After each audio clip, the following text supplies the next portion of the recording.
Education point chemistry classes. I am Sumit Luthra, your chemistry mentor.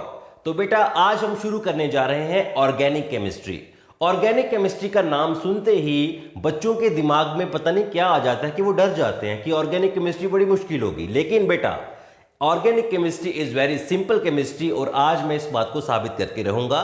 तो बस हमारी ये सीरीज को देखते रहिए ताकि आपको ऑर्गेनिक केमिस्ट्री के अंदर आने वाली किसी भी प्रॉब्लम का सामना ना करना पड़े। ओके, तो बेटा देखिए कि ऑर्गेनिक केमिस्ट्री क्या है। सिंपल सी बात है कि जो केमिस्ट्री है उसे हम 3 पार्ट्स में डिवाइड करते हैं। एक होती है हमारी फिजिकल केमिस्ट्री, एक होती है हमारी इनऑर्गेनिक केमिस्ट्री और एक होती है ऑर्गेनिक केमिस्ट्री। तो आज हम बात करेंगे ऑर्गेनिक केमिस्ट्री के बारे में। तो बेटा ऑर्गेनिक केमिस्ट्री क्या है? केमिस्ट्री की वो branch, the branch of chemistry that deals with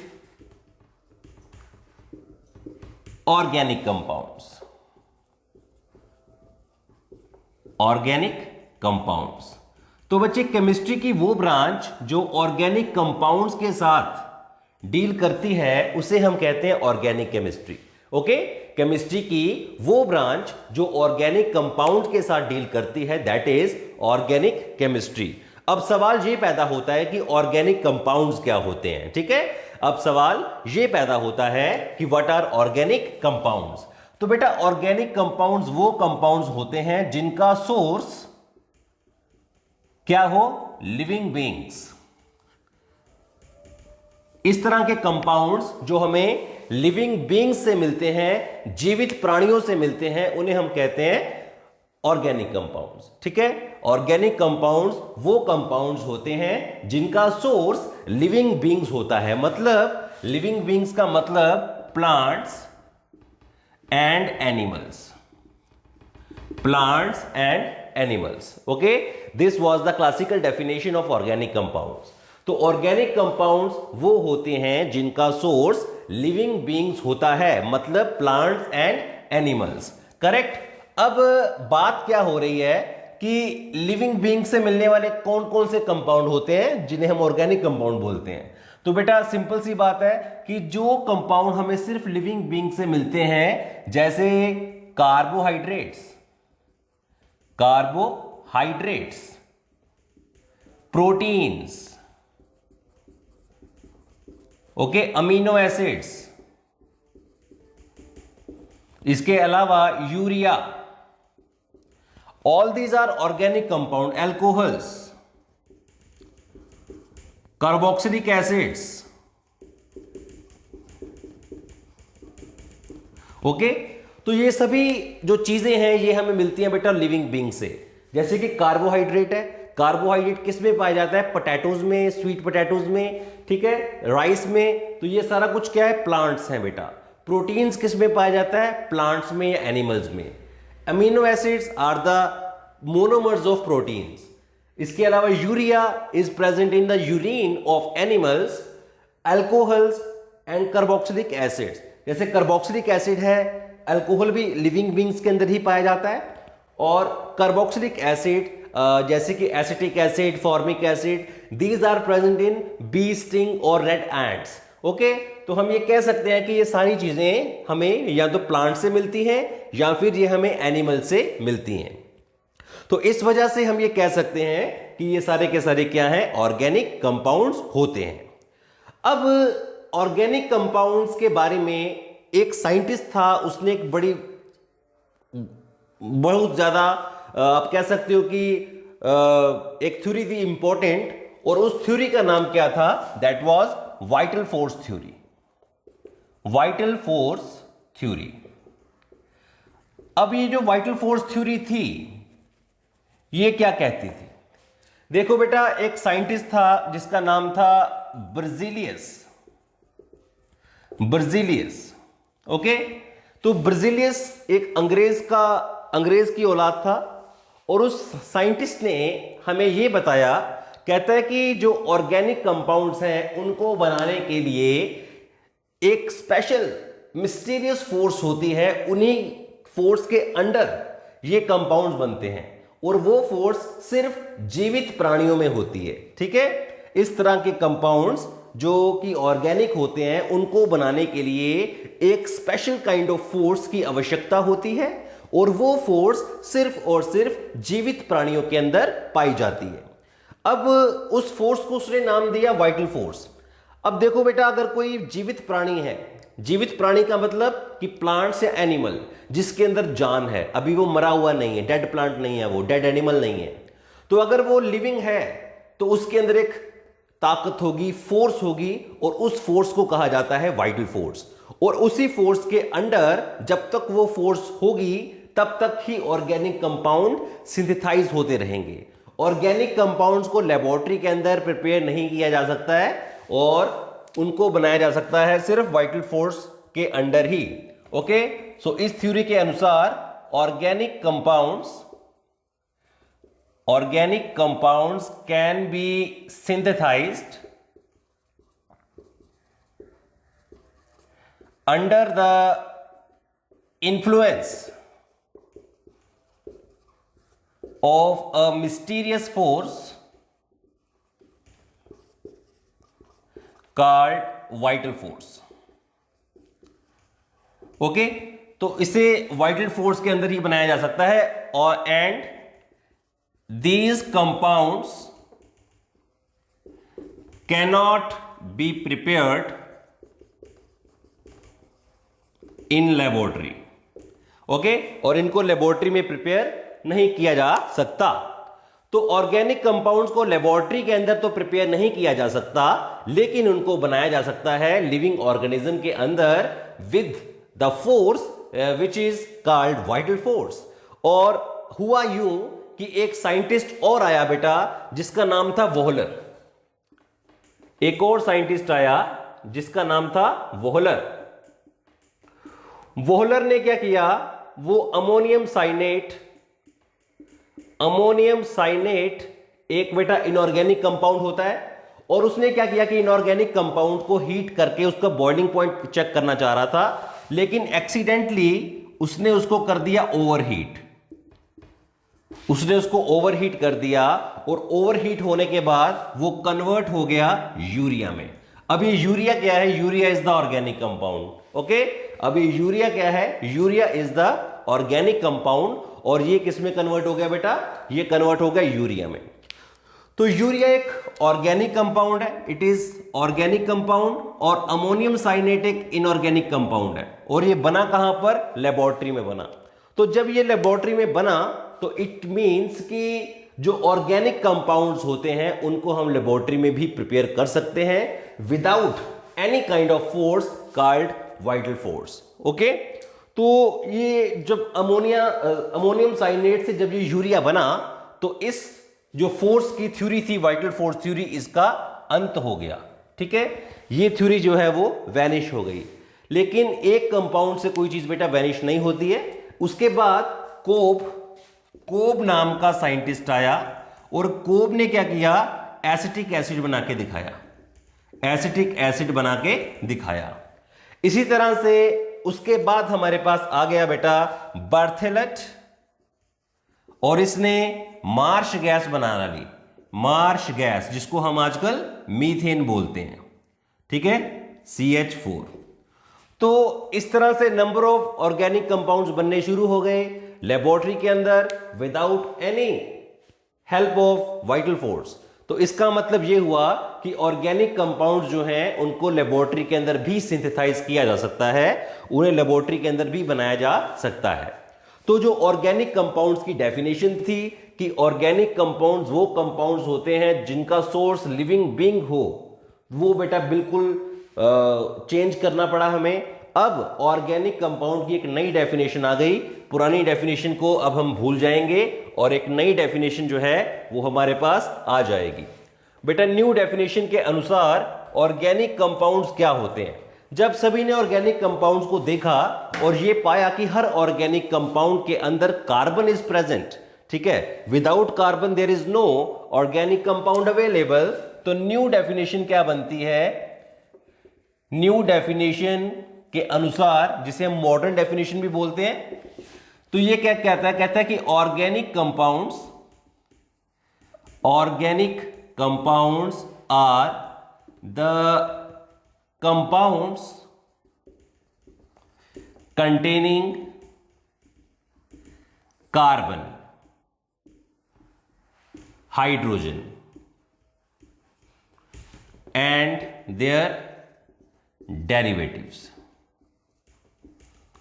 okay, तो ऑर्गेनिक कंपाउंड्स कौन से कंपाउंड्स हैं? वो कंपाउंड्स हैं compounds of carbon hydrogen, compounds of carbon hydrogen and their derivatives. अब इसका मतलब क्या होता है कि जो ऑर्गेनिक कंपाउंड्स होते हैं वो बेटा क्या है एक्चुअल में? These are the compounds of carbon, hydrogen and their derivatives. तो जिन कंपाउंड्स के अंदर कार्बन प्रेजेंट है उन्हें हम ऑर्गेनिक कंपाउंड बोलते हैं। लेकिन कार्बन तो बेटा कार्बन डाइऑक्साइड में भी है, कार्बन तो कार्बन मोनोऑक्साइड में भी है, कार्बन तो सोडियम कार्बोनेट में भी है, तो क्या वो भी ऑर्गेनिक कंपाउंड होंगे? तो इसका जवाब है एब्सोल्युटली नो, क्योंकि देखिए उनकी जो प्रॉपर्टीज हैं वो ऑर्गेनिक कंपाउंड्स के साथ मैच नहीं करती हैं। तो जो कार्बोनेट्स हैं, बाइकार्बोनेट्स हैं और जो ऑक्साइड्स होते हैं कार्बन के, these are not included in organic chemistry, these are inorganic compounds. That is why we can not include that compounds in the organic chemistry. तो अभी हमारे पास क्या होता है कि ऑर्गेनिक कंपाउंड की नई डेफिनेशन तो आ गई। अब इसके अंदर हम क्या देखते हैं कि जो ऑर्गेनिक कंपाउंड्स हैं उनको दो पार्ट्स में बांटा गया है। पहला है the compounds of carbon and hydrogen और दूसरा है उनके डेरिवेटिव्स। अब इस चीज का क्या मतलब है, आइए इसको भी समझ लेते हैं। इस बात को भी बेटा समझ लेते हैं कि इसका मतलब क्या निकलता है। देखिए बेटा जो ऑर्गेनिक कंपाउंड्स हैं, ठीक है, जो बेटे ऑर्गेनिक कंपाउंड्स हैं, ऑर्गेनिक कंपाउंड्स, इनको हम क्या करते हैं कि दो पार्ट्स में डिवाइड करते हैं। ठीक है, first is compounds of carbon and hydrogen, compounds of carbon and hydrogen. जो compounds of carbon and hydrogen होते हैं उन्हें एक और नाम से पुकारा जाता है, दैट इज हाइड्रोकार्बन्स। ओके, और दूसरे क्या होते हैं बेटा? Derivatives, derivatives of hydrocarbon. Okay, first होते हैं हमारे पास compounds of carbon and hydrogen और दूसरे होते हैं हमारे पास डेरिवेटिव्स ऑफ हाइड्रोकार्बन। तो जो हाइड्रोकार्बन्स होते हैं वो क्या होते हैं? These are the compounds containing carbon and hydrogen only. जिन कंपाउंड्स के अंदर सिर्फ और सिर्फ कार्बन और हाइड्रोजन ही प्रेजेंट होता है उन्हें हाइड्रोकार्बन कहा जाता है। ओके, फॉर एग्जाम्पल CH4 जैसे कि मीथेन है, इसके अंदर सिर्फ कार्बन और हाइड्रोजन है। C2H6 यानी कि ईथेन, इसके अंदर भी सिर्फ कार्बन और हाइड्रोजन ही प्रेजेंट है। C3H8 दैट इज प्रोपेन, इसके अलावा C6H6 बेंजीन। तो ये सारा कुछ क्या है बेटा? These are hydrocarbons. और अगर मैं बात करूं डेरिवेटिव्स ऑफ हाइड्रोकार्बन की, तो डेरिवेटिव्स ऑफ हाइड्रोकार्बन के अंदर हमारे पास क्या आती है चीज? डेरिवेटिव्स ऑफ हाइड्रोकार्बन के अंदर क्या होता है कि कंपाउंड्स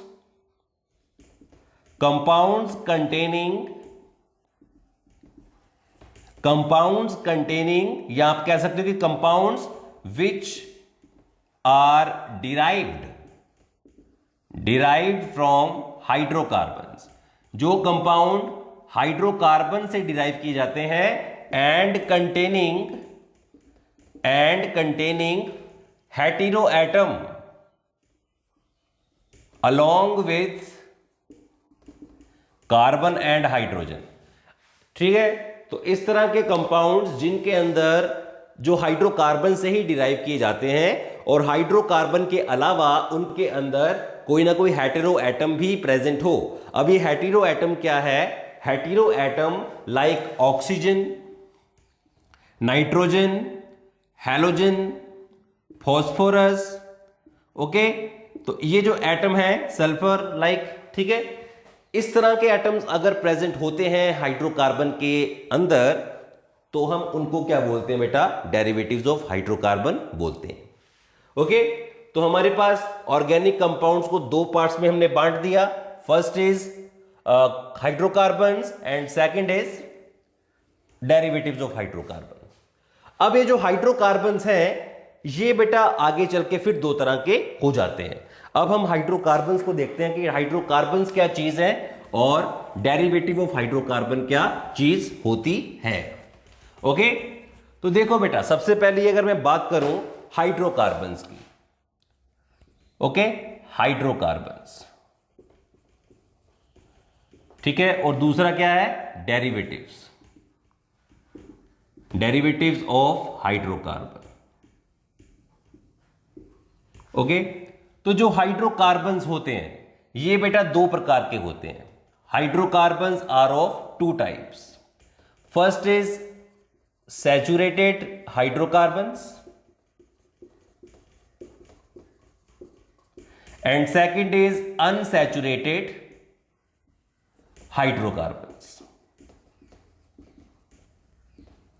ओके, एक होता है हमारे पास सैचुरेटेड हाइड्रोकार्बन और दूसरा होता है हमारे पास अनसैचुरेटेड हाइड्रोकार्बन। ओके, तो ये जो सैचुरेटेड हाइड्रोकार्बन है ये क्या चीज है और अनसैचुरेटेड हाइड्रोकार्बन क्या होता है, आइए समझते हैं। तो बेटा जो सैचुरेटेड हाइड्रोकार्बन है ये वो हाइड्रोकार्बन्स होते हैं, those hydrocarbons that contain carbon carbon single bond only, जिनके अंदर सिर्फ कार्बन कार्बन सिंगल बॉन्ड ही प्रेजेंट रहे, उन्हें हम बोलते हैं सैचुरेटेड हाइड्रोकार्बन्स। और इनको इनकी लैंग्वेज में अल्केन्स कहा जाता है, alkanes. Okay, these are called alkanes. और अनसैचुरेटेड हाइड्रोकार्बन्स क्या होते हैं, those hydrocarbons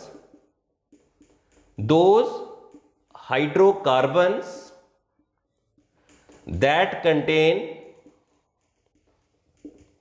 carbon carbon double bond और कार्बन कार्बन ट्रिपल बॉन्ड और both along with single bond.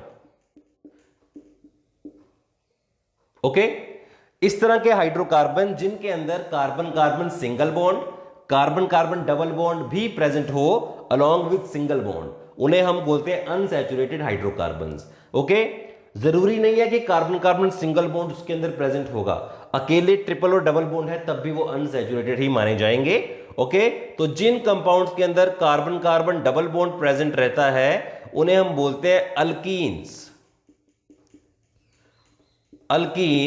और जिनके अंदर कार्बन कार्बन ट्रिपल बॉन्ड रहता है उन्हें हम बोलते हैं अल्काइन्स। ओके, उन्हें हम क्या बोलते हैं बेटे, अल्काइन्स बोलते हैं। इसके अलावा ऑर्गेनिक कंपाउंड की थर्ड कैटेगरी भी है जिसे हम बोलते हैं एरोमेटिक्स। ठीक है, एरोमेटिक्स कंपाउंड वो कंपाउंड होते हैं जिनके अंदर एक कम से कम एक बेंजीन रिंग जरूर प्रेजेंट हो। अगर बेंजीन रिंग प्रेजेंट है then they are called aromatic compounds. तो उसके बारे में भी हम बात करेंगे, लेकिन फिलहाल हम इन चीजों के बारे में बात कर रहे हैं क्योंकि हमें सिर्फ ऑर्गेनिक केमिस्ट्री को समझना है कि असल में है क्या, ज्यादा हम डीपली नहीं जाएंगे किसी चीज के। चलिए आगे बढ़ते हैं। तो अब हमें ऑर्गेनिक कंपाउंड्स का तो पता चल गया है कि ये क्या होते हैं, अल्केन क्या है, अल्कीन क्या है और अल्काइन क्या है। अब हम चलते हैं बेटा आगे की बात के ऊपर। ठीक है,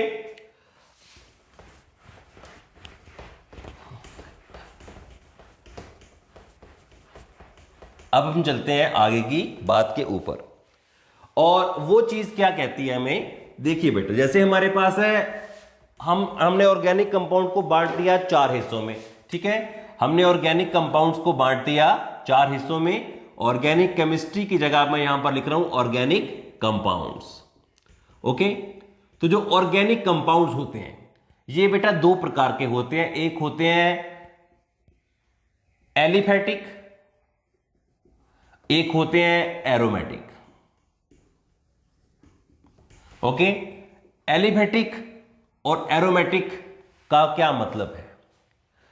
एलिफेटिक वो होते हैं जिनके अंदर बेंजीन रिंग प्रेजेंट ना हो और वो एरोमेटिसिटी शो नहीं करते हैं, जबकि एलिफेटिक कंपाउंड ओपन चेन और क्लोज चेन दो जगह में हम बांट सकते हैं इनको। First is open chain and second is closed chain. Okay, open chain and closed chain, correct. तो ओपन चेन कौन से होंगे? जो ओपन चेन में रहते हैं, जैसे कि अल्केन, अल्कीन, अल्काइन। ठीक है, इसके अंदर क्या आता है? Alkane, alkyne, alkyne. और क्लोज चेन जिसमें आता है cyclo alkane. Okay, cyclo alkenes वगैरह वगैरह। ओके, तो इस तरह से हम इसको बांट सकते हैं। तो ये जो अल्केन, अल्कीन, अल्काइन है, इसकी मैं कुछ आपको एग्जांपल देता हूं। जैसे कि इसका फॉर्मूला क्या रहता है? CnH2n+2। अल्कीन का जनरल फॉर्मूला क्या रहता है? CnH2n। और अल्काइन का जनरल फॉर्मूला क्या रहता है? CnH2n-2। तो इन फॉर्मूलाज के बेस पर हम क्या करते हैं कि इनका जो फॉर्मूलाज हैं वो जनरेट कर सकते हैं। जैसे कि अल्केन, अल्केन का फॉर्मूला क्या है बेटा? अल्केन का फॉर्मूला है CnH2n+2। अगर मैं यहां पर सिर्फ एक कार्बन डालूं तो मेरे पास फर्स्ट मेंबर क्या बनेगा? C×1 + H×2×1+2। तो ये बन जाएगा मेरे पास CH4। So this is called methane. Methane is the first member of alkane. Similarly, next is alkene. तो alkene जो है वो क्या बनेगी? C2H4. तो this is called ethene. And what is the ethine? C2H2 तो ये बन जाएगा मेरे पास इथाइन। ओके, तो ये फर्स्ट मेंबर मैंने आपको बनाकर दिखा दिए हैं। आज की वीडियो में सिर्फ इतना ही करते हैं। अगली वीडियो के अंदर हम इसको और डिटेल में जाएंगे और इसके रिएक्शंस को समझेंगे। अगर आपको ये वीडियो में कोई प्रॉब्लम आई हो तो बेटा प्लीज आप कमेंट सेक्शन में बता दीजिएगा कि आपको क्या कहां पर दिक्कत आई है और क्या चीज आपको और एलेबोरेट करके समझा